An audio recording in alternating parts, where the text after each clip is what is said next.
Welcome ladies and gentlemen, my name's Dychronic, your host here on this Destiny 2 video, and today we're going to be taking a look at my top 10 favorite PvP primaries in Destiny 2. And as always, this is a completely subjective list based on my own opinion of using these primaries in PvP, as well as the opinion of my buddy Zoomzy, who helped capture all of the gameplay for this video and helped me make the spreadsheet, who is really good at PvP. If you want to check out more from him, his link to his Twitch will be in the description down below. And as always, I also made a spreadsheet for this video to take a look at all of the different weapons I was considering, all the random rolls, recommendations, all of those catalysts, and the fully updated list of everything that I am considering. Head over to my Discord server, linked in the description down below, and on my Discord server there's going to be a channel called #SpreadsheetsDocs, where you can find a list of all of my spreadsheets that I do as I do them, as well as all the docs for all my build videos. And today's video is sponsored by GamerSupps. Do you ever find yourself after a really great poop just completely bushwhacked?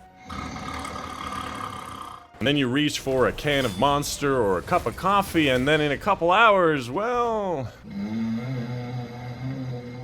And on top of that, you look at the price tag and you see $3 to $4 per can. Well, I've got a solution for you. Introducing GamerSupps. Wow, that sounded professional. But yeah, GamerSupps is a powder-based energy drink that you mix with water, meaning it's a lot cheaper per serving, and each serving only has 100 megs of caffeine, which is well within the 400 milligram daily recommended limit. And as I alluded to before, there's zero sugar, keto-friendly, and no chalky aftertaste like a lot of other energy drinks. And best of all, you can get free samples of their 3 leading flavors for absolutely $0. And the first 25 people to use Dychronic US free will get free US shipping on these free samples. And once you get hooked like a cocaine rabbit, you can come back and use the code Dychronic for 10% off. And also, here's a picture of a cute bunny. He also does cocaine on the side. It's a stressful job. Moving on to the main content of this video, let's go ahead and take a deep look into the spreadsheet. And if you've never seen my spreadsheets before, they're basically your one-stop shop for a lot of weapons in this game. If you want to know how to get certain ritual or exotic quest weapons, I have tutorials linked here. If you want to know about a weapon that may be similar to a weapon that you really like, you can look at a very similar archetype right next to it. If you want to know what I think are the best perks, mods, and masterworks for each of the legendary weapons or the different choices on exotic weapons, they're all listed here, as well as the catalyst. Every single exotic weapon is listed on this list as far as the primaries go, and it shows how you get them, how to complete them, and all that whatnot, which is an incredible resource whenever you need any of it. And of course, on top of that, you get to see my top 10, which is a beautiful thing. If you ever want to refer back to it and you don't want to watch this entire video, you can go and do that. And as you can notice already, I don't really do my top 10s like a lot of other people do them. I'm not going to just talk about the 10 best ones. You can go to my spreadsheet and look at it, or just look on screen now to see what my favorite are. What's more important than that is going to be the reasons why. And there's a lot of things that come into play, like the map sizes, the range possibilities, the different bonuses and combinations of classes, and different seasonal mods. There's a ton of things you can do that all affect these things in a bunch of different ways. And in this video, I wanted to talk about these in general schemes. So in a nutshell, I'm going to be telling you about the stuff. As per usual, let's go ahead and start with the worst type of weapon and work our way upwards. Now, the bows are in a very specific and unique position that they're either completely overpowered or kind of useless. Because unless they one-shot, they're really not going to be that useful, considering how long they take to load and how precise you have to be with them. But if they don't one-shot, then they become kind of useless. The only way you really use bows these days is going to be in a very special wombo combo. You hit somebody with a bow, you swap to a hand cannon, a wombo combo, a quick swap between weapons. My personal favorite bow is going to be Le Monarch. The main reason is because it nearly kills a target, doing like 95% of their health, and it also does damage over time, meaning the recovery is slowed for that amount of time, and you can rush them down and actually get that kill. Up next, pretty much the same reasoning as the bows, we have the only primary ammo grenade launcher, the Fighting Lion. Now this is kind of a gimmick weapon, can be used for different bounties if you need to get grenade launcher kills, like for example this season, getting grenade launcher kills with a primary ammo weapon, meaning you can use it more often, is good. But generally this is again like the bow, a wombo combo weapon. You fire this weapon, you damage the target, you switch to like a True Prophecy or something, and then you finish off the target, or you start with True Prophecy and you switch to a Fighting Lion. Obviously it has its uses, but as a standalone it doesn't really fare that well. Up next we have the Scout Rifles, a generally disrespected neglected or at least underused type of weapon in the Crucible. The main reason is because they have a lot of range, which means they have a very poor time to kill, as everything else around it is usually better than it. From what I've experienced, pulse rifles are pretty much the maximum range that you would need to reach out in any kind of PvP map. Because of the fact that the maps are pretty small, they're pretty close quarters, and there's a lot of cover, you don't really need to engage in scout rifle range, and if you ever do, a good proportion of people have snipers anyways, which will dominate scout rifles at those ranges. Unless Bungie has a major change in their philosophy of maps or completely change how scout rifles work, they're never really going to be that good high tier weapon. My personal favorite is going to be Randy's throwing knife because it has quite a good stability and control for a fast fire rate rapid fire weapon. Alternatively, Nightwatch is good as well. Up next, we have these sidearms. Now, kind of the opposite side of the spectrum of these scout rifles, these sidearms kind of encompass the very close range engagements, which are dominated by shotguns. Yet again, special weapons being the dominating force in certain arenas, or specifically in certain ranges, and this one is being dominated by that. Generally, I like to use a sidearm whenever I need a close range option, but I don't want to use a shotgun for whatever reason. For example, if I'm using a sniper rifle with a sidearm, or for example, a pulse rifle with a sidearm. If I ever, for whatever reason, don't want to go into shotgun range, I could use a sidearm. That being said, shotguns have an instant kill potential and can do more devastating things. Outside of the 3 burst and the 2 burst sidearms, I'm not really a big fan of any of the other ones. I will say, however, that a new full auto, Suros full auto, Fool's Remedy will be coming in Iron Banner in a couple days. I'm looking forward to seeing how that fares, as I haven't used them in a while. Moving on, we have the submachine gun, and as always, the only submachine gun that's worth your time is going to be Recluse. Now, obviously, Recluse is going to be sunsetting next season, meaning it's not going to be as useful in Trials of Osiris, Iron Banner, Nightfalls, higher level activities, the new activities that come out, but it is still an incredibly built weapon and useful for everything else. Now, I know a lot of people are going to be asking about the Death Adder, a new lightweight SMG for the energy slot, and many people think it to be the replacement for Recluse, but it has failed in a lot of ways. Firstly, Recluse has better or equal stats than the Adder in almost every way, including that perfect 100 recoil pattern. Even though Death Adder has a 95, it still has a bit of kick left and right, and Recluse is just almost perfect. On top of that, Death Adder does not have a damage perk like Master of Arms has. It does have a Feeding Frenzy reload perk or dynamic sway reduction, which is nice to see, but outside of that, the Recluse just kind of dominates in little bits and pieces. You know, it does not have the ability to have ricochet rounds, which in my opinion is going to be the best perk to have on an SMG, because it helps with your stability and it helps with your range. You know, there's a lot of little things here and there, and generally Death Adder just kind of failed at it. It didn't do exactly what we needed to do. Hopefully next season we get a different lightweight instead. Up next, we have the Pulse Rifles, which is a pretty big section because it has 3 majorly ranked weapons. Now, there's a couple things you have to know about Pulse Rifles specifically for this season. Firstly, the 340 Pulse Rifles got a buff where they do 1 more damage for their precision shots, meaning that they take 5 headshots and 1 body shot instead of 6 headshots to kill, meaning it's a little easier and definitely conceivably a lot easier to get 2 burst kills, whereas before you literally had to be perfect. And secondly, there's a lot of pulse rifle bonuses in the artifact, you know, like the unflinching, the scatter rifle targeting, lots of really good stuff that just generally make pulse rifles an ideal option. And every single season this changes, that you have to adapt to the meta because of those changes. As far as the archetypes go, the 450s and the 540s fire a little bit too quickly and compete in the arena of the auto rifle ranges, and generally auto rifles do better there, so they're not really worth your time. Between the 340s and the 390s, technically the 340s have a better time to kill, so definitely has a higher skill ceiling. They can actually 2 burst kill anyone,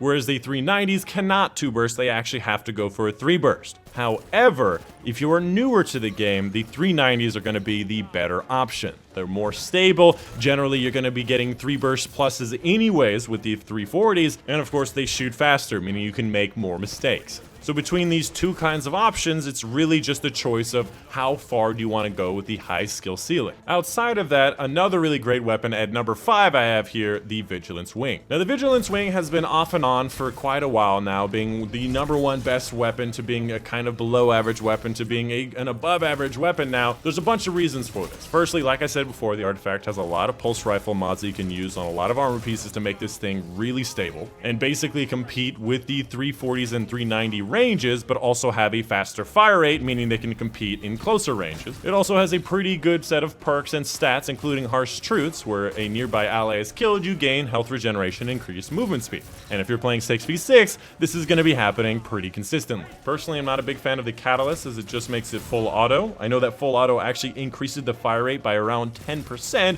but I personally don't like to fire this thing in full auto. Up next for the number 2 best weapon type in the PvP arena, we have the auto rifle. Now, if you played last season, you saw the dominating performance of both the Soros regime and the Hard Light. Now, the Hard Light has actually gotten a few nerfs since then, including the fact that it's no longer infinite range. It goes down to 70%, whereas normal auto rifles go down to 50, so it still has more range. And it also no longer has the double damage on the bounce. I think it's like 1.3 times damage downs. Damage downs, yep, yeah, that's what I wanted to say, damage downs. I like to group it up in this section with the Gnawing Hunger and the Summoner because they kind of function in very similar ways, whereas the Hard Light has a bigger magazine, has longer ranges, is a little bit more stable, but the Summoner and the Gnawing Hunger are both legendary options. They have damage options, so I generally find them to be very similar in their effectiveness. And on top of that, the Gnawing Hunger and Summoner are very new weapons, including the Gnawing Hunger coming out this season, or at least a new version of it, meaning you can get a lot of good rolls right now,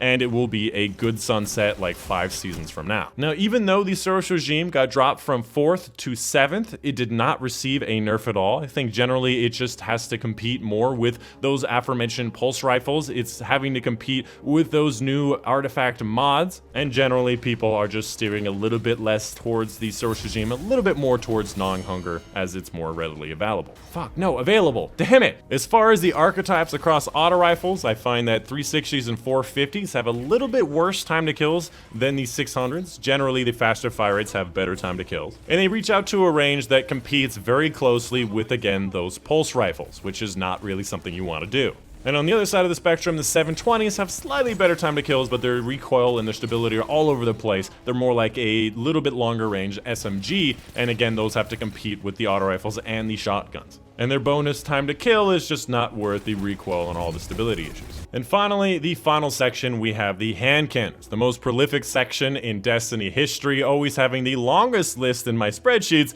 and generally a very powerful set of weapons. The reason why is because they're a little bit harder to use, they're definitely a higher skill ceiling weapon, and as people have gotten more and more used to this game, have become the #1 kind of weapon. And before I get into the little numbers here and there, just wanted to talk about the archetypes and why the 150s have such a dominating performance these days. The main idea comes down to time to kill. The 110s, 140s, and 150s all take 3 headshots to kill without any extra damage bonuses. So if they're all going to take 3 headshots to kill, you might as well go with the one that shoots the fastest. This is the general idea of why the 150s are dominating more than everything else. Now, time to kill is not the only thing you need to look for in a weapon. 140s and 110s have more range, but those ranges may not matter as the differences between them are very small. And finally, the 180s are one of those things that, from my personal opinion, it feels like you really do have to get all headshots to get that 4 headshot kill, and if you miss those, you're going to be very far behind the time to kill that you need to compete with. Right, so as far as the weapon goes, at number 9 we have the Ace of Spades. Probably the best 140 in the game, an incredible weapon no matter what you're doing, with an incredible set of perks. This one is kill clip plus being able to see your radar while aiming down sights, which is literally not possible outside of that one hunter helmet and this weapon. And of course it has Firefly, which is basically Outlaw and Dragonfly in one. On top of that,